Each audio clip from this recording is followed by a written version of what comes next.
Victor Boutros, man, what an amazing conversation we just had. You are doing some incredible work at Human Trafficking Institute. We could have kept on going for another hour with that recording, but we have one last question for you. We call this episode Leveling Up with TKM. David, over to you for that question.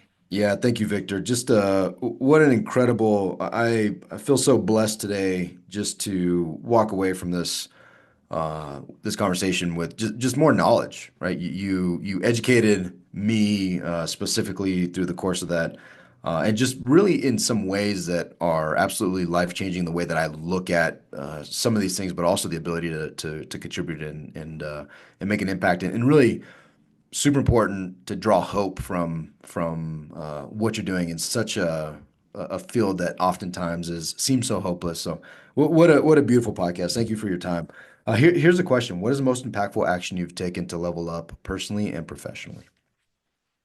So, well, thank you guys. It's been such a gift to be with you guys and talk about this on your episode, and just to hear about the listeners that you have and the kind of engagement they have. I'm just very excited to hopefully we are interested in not just partnering together financially, but building relationships, and that's a great joy for us. And I would say that's connected to one of the biggest things that has happened to level up professionally and personally, and that's been these relationships and friendships that have developed. Uh, some of them through like financial partnerships with HTI. And when I first launched HTI, I thought, oh, now this is, for when I was at the Justice Department, it was really easy to raise money because my fundraiser was the IRS. So it's like, that's great. I don't have to worry about not having money for the next investigation.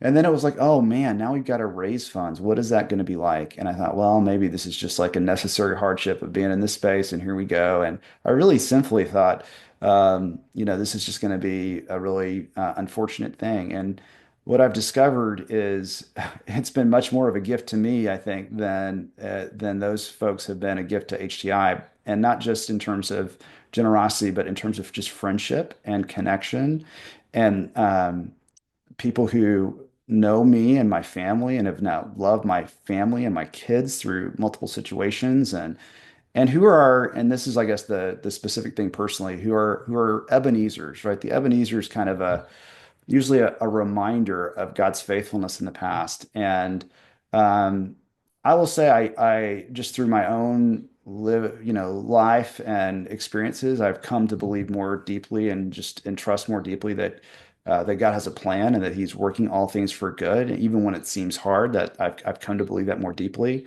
But there are times where I forget and where I feel weight. And usually it's my wife who will just sit down, and she'll always ask, Vic, what do you really need right now? Do you want to commiserate? What do you want? But yes, let's commiserate for 30 seconds and be like, okay, good. Now I'm ready to hear your advice. And she said, I just want to remind you. And she'll walk through like one story after another. I'll just share one of them because it's just a reminder of like just God's faithfulness that had nothing to do with my strategic brilliance or insight. It was just God's faithfulness. And I remember when we first posted for our first embedded expert to lead the work I talked about in Uganda, where we've now seen almost a 10x increase in the number of traffickers prosecuted over the last 4 years across an almost 50 million person country. The leader who drove that work, I posted the job description, and my wife read it and she said, you should have just written a job description for a pink unicorn because you're as likely to find the one as the other. Like, you want a highly experienced human trafficking prosecutor who's likely built a human trafficking unit, and you want that person to leave their secure government role, move with their family to Uganda, and essentially do a startup from ground zero that's supposed to drive this massive increase in enforcement. I was like, yep. She's like, do Good you luck. have people in mind? I was like, nope. And lo and behold, meanwhile, unbeknownst to me, Tyler Dunman and his wife, who are A&M sweethearts, Texas A&M sweethearts, had been traveling with their church to Uganda. And he was a 15-year prosecutor, had built the human trafficking prosecution unit outside Houston. One of the most experienced human trafficking prosecutors I've ever met. And he was in Uganda, on a mission trip, and someone said, "Hey, I think I've heard the Attorney General here is doing some stuff on trafficking," and that just stuck in his mind. He goes to the hotel that night, writes an email, cold email to the generic Attorney General of Uganda email address, not expecting a response. And he just says, "Hey, I heard you're doing good work in this space. This is what I do in the U.S. I'm just very pleased to hear that this is a priority, and just keep up the good work. Hope you continue to do the good work." To his surprise, the actual Attorney General writes back the next morning and says, "Hey, thanks for your kind note. I don't know if you know our partner in this space, Human Trafficking Institute, but if not, you should check them out. Here's their website." Never heard of us.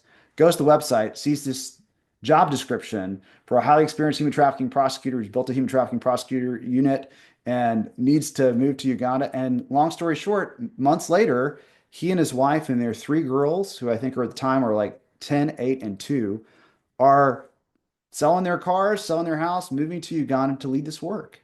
And she said, "Do you remember that moment?" And I was like, "Yes." She's like, "That is God's work, not your work. Like that is God's faithfulness through this work." Oh And to man, that's me, just a great coincidence, isn't it? Isn't yeah, it just a, yes, it's part of my genius recruiting strategy. of course, man. Uh, and that to me, that's one story, but there's That's a amazing. dozen. And to me, those are the things. It's amazing. I laugh at the disciples who I'm like, how quick do you forget what Jesus just did in the Mm. last chapter? And that's what I'm doing, right? It's so easy for me to forget. And those reminders of God's faithfulness are what create an abundance mindset where there's no shortage of resources in God's kingdom. And so we don't have to work in this sort of protective, competitive environment. We can actually hold out our hands as the body of Christ and say, "Hey, we want all of God's kingdom work to advance. What can we do with open hands, recognizing there's no shortage of resources in God's kingdom to encourage people to steward their talents and drive joy?" And that to me has been such a personal gift that I regularly need from my wife that has helped me level up both personally and professionally. Yeah, that's good. Amazing stuff, man. Appreciate your time. Thank you for all the work that you're doing. Thank Well you done. guys. What a gift. Thanks, Victor. Well, and if you, in the for the sake of relationship and leveling up further, if you're looking for a new best friend, we could chat offline. So Deal. just throw that out It's I'm there. hard in. work. I'm It's in. hard work, dude. It's real hard work. I'm just telling you right Really now. Like, sanctifying Yeah. experience. Yeah. yeah. Yeah. Yeah. Yeah. Victor, thanks, man. Thank you, Victor. See ya. Thanks, guys.